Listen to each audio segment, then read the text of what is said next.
So now I've seen using ColorZilla in my browser in order to pick a color has some limitations with multiple background images.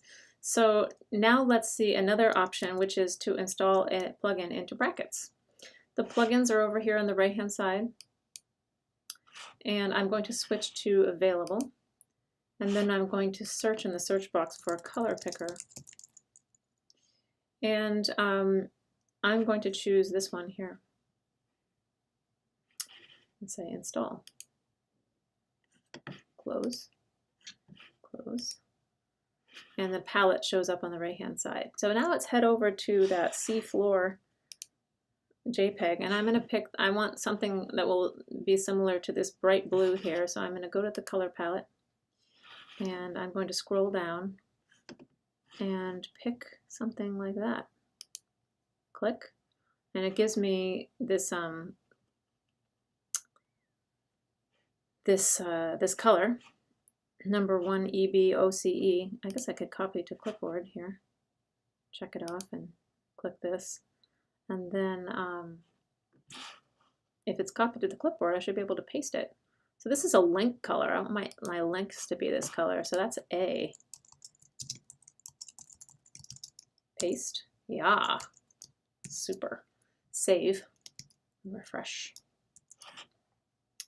That looks nice. So that's an easy color picker. Wow, that's so much easier than using ColorZilla. I think from now on I'm just going to use Brackets. That's just totally amazing.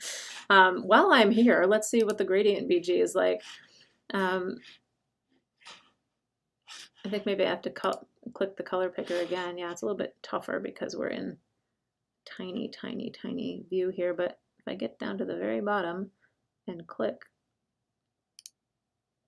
132881, what did I have before? Oh, interesting. It's quite different.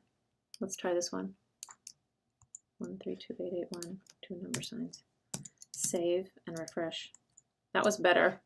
It's definitely close. It's a better color. So okay, forget ColorZilla, everybody. Let's just use Brackets with the with this awesome plugin installed. All right, so that's my related links. Something going on with the bullets. Are those in the original? No, I need to take the bullets off that list. Okay, let's go do that. That's a UL. So I'm going to say the UL list style none. That should take care of that. Save and refresh. Nice. Then what else have I forgotten about? I need some fish. Maybe we'll do that in the next video. And then I feel like this is a little bit too wide. It's lining up kind of with the left-hand side of that cloud, sort of. Is that where it's lining up around here? Well, it's not too bad. It's a little bit wide.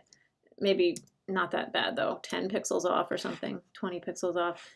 Let me rein it in at just a hair.